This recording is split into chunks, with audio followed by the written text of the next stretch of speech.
Okay.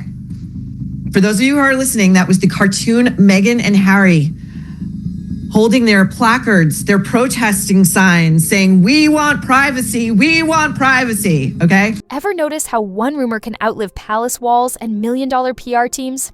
Tonight, we unpack the claim that Meghan Markle's first royal pregnancy was, according to an alleged insider, pure Hollywood staging.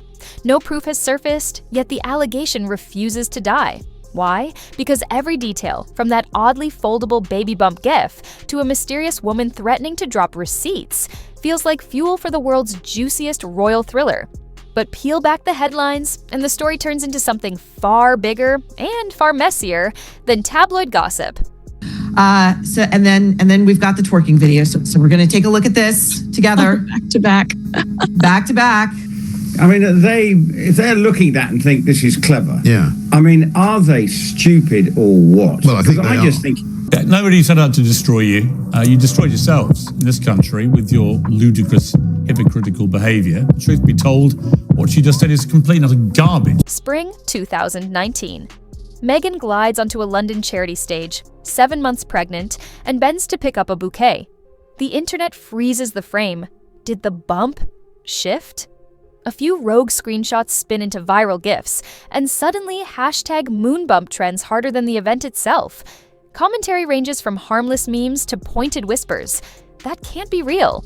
Independent fact-checkers later call most of the footage deceptively edited, yet the seed is planted.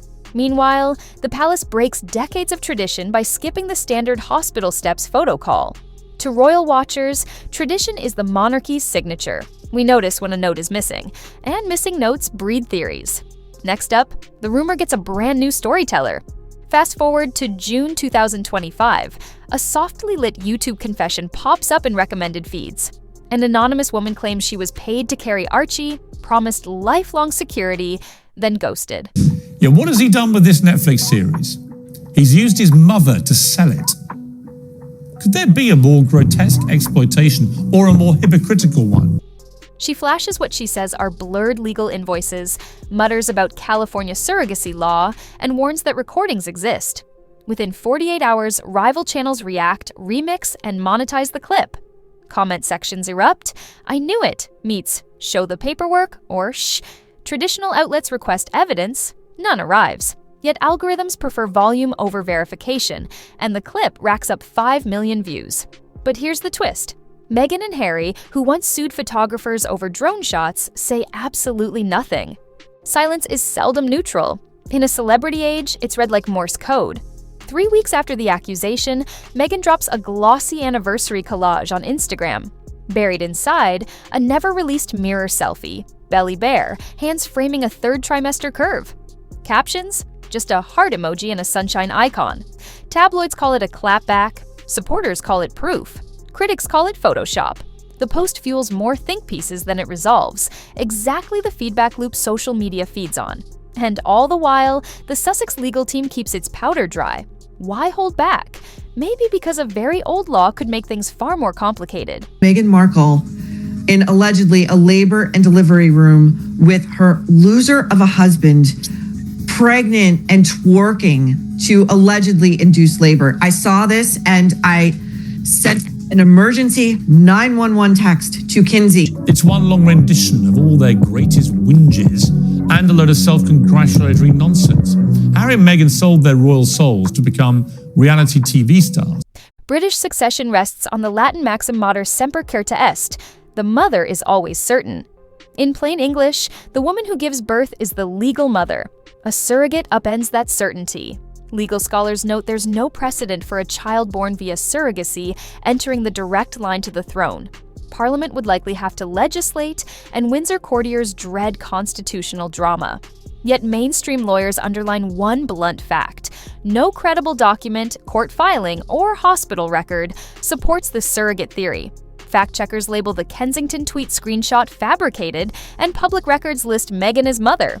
Still, in the rumor mill, no evidence is rebranded as hidden evidence. Cue the next dilemma: brand control. Because it just looks like it's in such poor taste, and yet she thinks that she's a princess and has the right almost to be HRH, although officially... Their latest Let's Have Our Privacy exhibit, Exhibit A, would appear to be a rather interesting video, which I'm going to show you now. This is Harry and Meghan dancing in a maternity ward. Since 2020, Harry and Meghan have monetized their story. Primetime tell-alls, a blockbuster memoir, a streaming docuseries marketed as raw authenticity.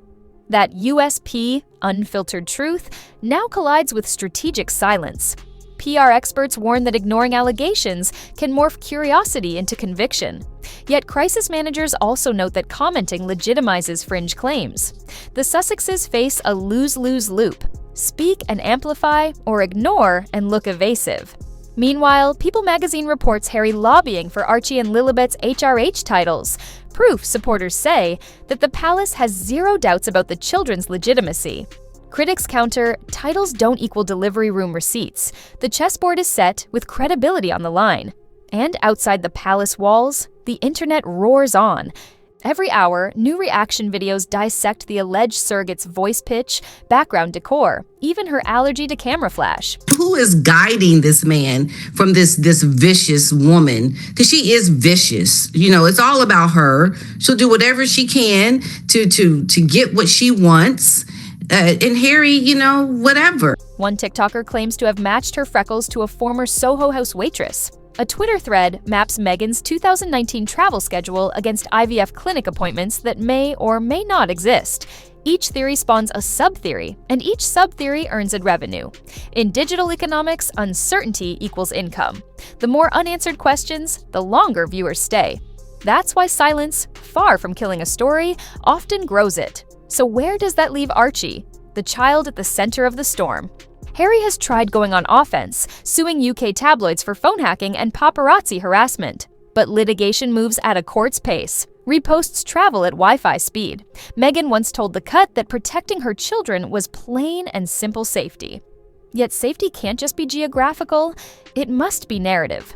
Remaining silent while a surrogate story metastasizes CDs the storyline to clickbait merchants who splice archival footage of Diana's last day with shaky allegations about baby bumps. Well, it was a Channel 5 investigation as to the state of the Sussexes' finances. Now, we know they didn't move to a two-bedroom cottage somewhere in the middle of nowhere. They're living in quite a large mansion in Montecito.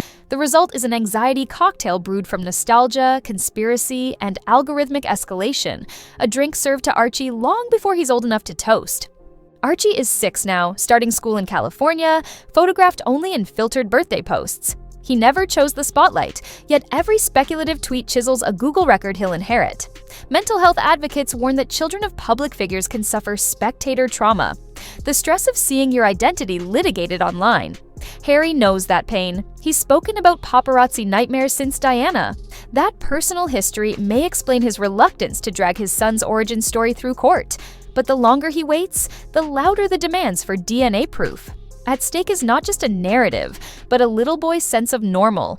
And that brings us to the final, uncomfortable question. Financial stakes layer on moral stakes. Under California's new guidelines, children can sue guardians who misuse their earnings or image. If Archie ever believes his parents' strategic silence fed the rumor mill, and by extension the Sussex brand, he could have legal standing to demand accountability the same way former child actors reclaimed stolen wages under the original Coogan law. The scenario is hypothetical, but hangs in the air like coastal fog. Will today's influencer kids become tomorrow's plaintiffs? All of which circles back to the Sussexes' trademark mantra, authenticity. You can't preach radical transparency in a Netflix confessional and then rely on royal discretion when questions get uncomfortable. Every day they delay a clear response, whether it's a categorical denial, a medical statement, or simply an on-record acknowledgement of the rumors. Another thread of uncertainty weaves itself into Archie's future. Silence, in this context, is not a protective blanket, it's a vacuum. And vacuums online are never empty for long. They fill with the noisiest possible content. Rumors thrive where two cravings meet: the public hunger for transparency and the royal tradition of secrecy. Meghan and Harry positioned themselves as modern disruptors, yet when disruption came for them, they reached for the oldest royal tool, the stiff upper lip. Until verifiable evidence surfaces, records, sworn affidavits, something more than a blurred invoice, reasonable doubt will outrank a wild claim. But in the court of social media, doubt is merely episode 1. The takeaway? Truth matters, but so does trust. And in an age where every absence feels like an answer, even a royal silence can sound deafening. Not with certainty, but with the one thing the monarchy, the media, and the internet have always shared: an appetite for the next chapter.